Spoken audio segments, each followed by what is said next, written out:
Hi guys, this is Janet coming to you from sunny Jamaica and hoping that you are all staying safe and that you're all staying well. Now what we want to do is we want to stay connected, so even though we know that you can't come to us right now physically, you can still visit with us virtually. And so we've been doing a little series giving you a virtual tour of our kitchen and introducing you to some of the fabulous seasonings, sauces, spices, etc.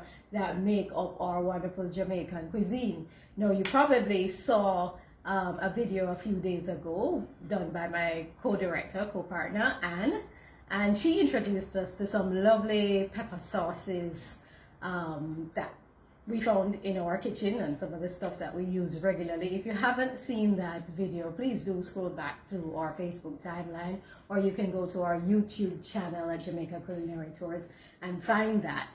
And what I'm going to do today is I'm actually going to pick up from where Anne left off and take you through a few more of those peppers and a few other seasonings so that you can get a taste of Jamaica even though you're not here. All right, you're not here yet. So let's start off with our first one. I want to introduce you to the Jamaican Scotch bonnet pepper powder.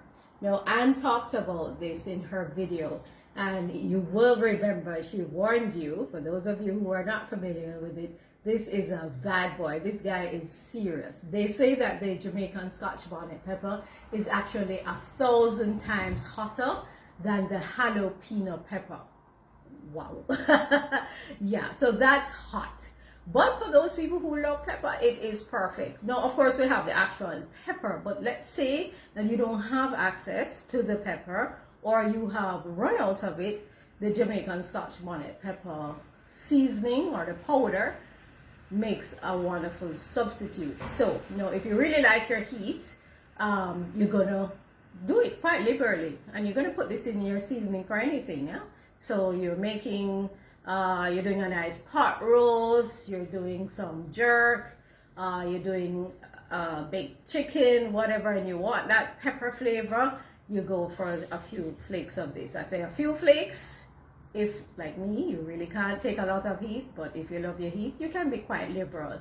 And this really captures the essence of the actual pepper, so much so that you can actually smell it, yeah?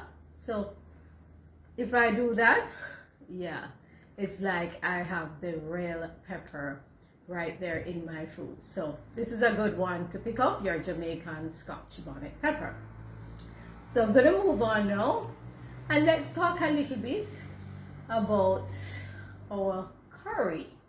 All right, so what I have here is a curry seasoning blend. So this is like a curry powder.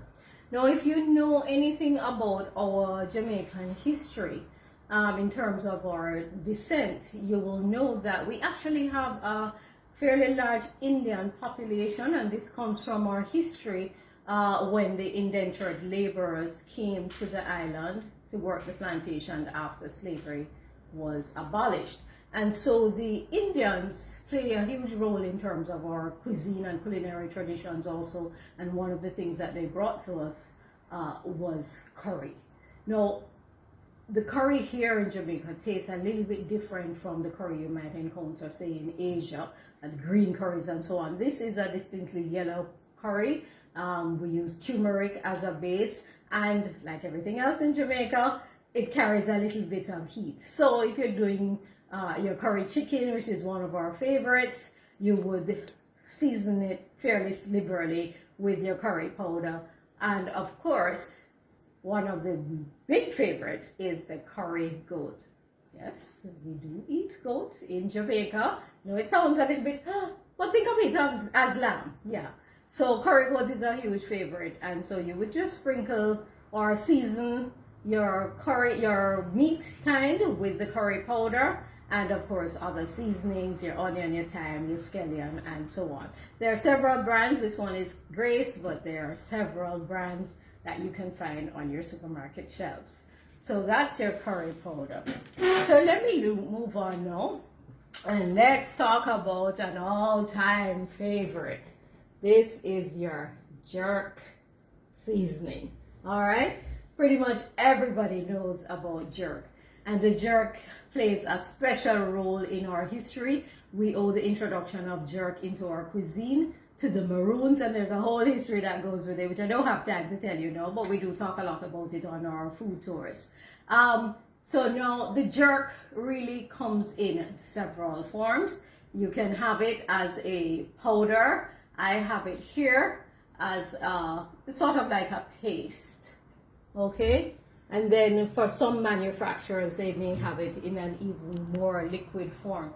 And what does your jerk consist of? Well, it's a combination of blends of spices and herbs. One of the key ingredients is, of course, the Scotch bonnet pepper. And we also have things like the pimento, which you may know as allspice. Now, I should say that every chef does their jerk sauce a little bit differently. So the base is always very similar, but you will find as you move from place to place, from jerk restaurant to jerk restaurant, that each one tastes slightly different, and no chef will ever give away the secret or the true secret behind his or her jerk seasoning. But trust me, they're all good. So this one here is Miracle, but you can find every different type of jerk seasoning on the supermarket shelves, or you can make your own at home. As I said, pimento is included, Scotch bonnet pepper, scallion, thyme, and a number of other things, even a little bit of sugar. Again, the jerk seasoning can be pretty hot, so it's up to you how much you want to add. And basically what you're going to do is you're going to season up your meat kind, or that would be your beef, your pork, your chicken, fish, shrimp, lobster. With this, you can do your vegetables with it. For those persons who are vegetarian and don't eat meat at all, you can even do jerk tofu, for example. So you can pretty much jerk everything. One of my tour guides likes to say, you name it, we jerk it. Yeah, so you're going to marinate your food kind with the jerk sauce or the jerk paste or rub. And you leave that for a few hours, preferably if you can, overnight, so that it really soaks in. And then when you're ready to grill, you put it on the grill and you're good to go. So this is our famous, wonderful jerk. So let me move on. Now, when I was talking about the jerk seasoning, I mentioned pimento. And this is like one of the staples in our Jamaican cuisine.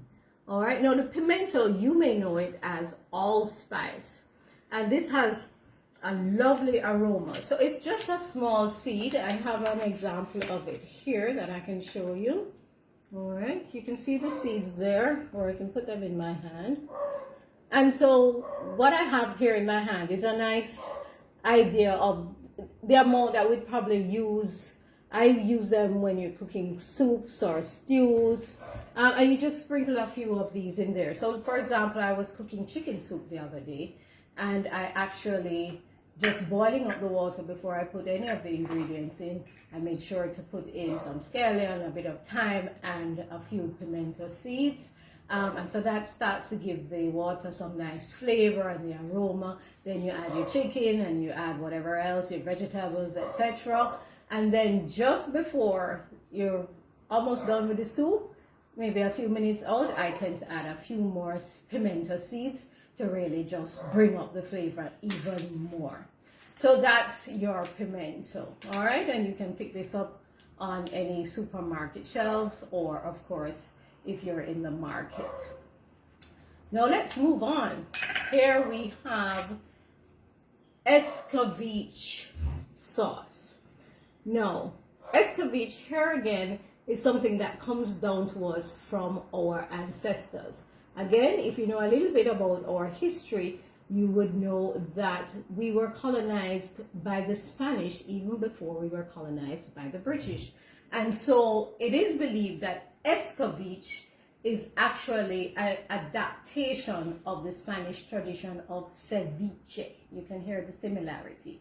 Now, the difference with our escabeche and ceviche is that whereas ceviche is raw, we tend to eat escabeche as a cooked meal. Traditionally, it is escabeched fish. And so this sauce here is a combination of a number of different things. Usually onions, carrots. We have here Scotch bonnet pepper. No big surprise there, right? Pimento that we just talked about. White cane vinegar, garlic cloves. So you realize that you're getting a nice combination of flavors there. So again, you're using this as a marinade, okay? So you're gonna put some of this sauce on your fish. It's usually fish, but nowadays people do escabeche other things like chicken and vegetables, of course, and you leave it for a few hours. Then you bake your fish. Now, because the marinade is so strong, that vinegar and the Scotch bonnet pepper, this really makes your fish, if you're cooking fish, it can last for quite a few days without going off. You can actually even keep it outside of the fridge because the marinade is that strong. Nice bit of heat, nice bit of flavor, the combination of the vinegar and the heat. And so that's it for right now. We have a lot more to go. Next time we come back, we've been talking about heat and peppers and sauces. We're gonna probably talk a little bit more about some of our dips and our chutneys. So look out for that one. And in the meantime, please do give us some feedback. Tell us if you're liking this little series.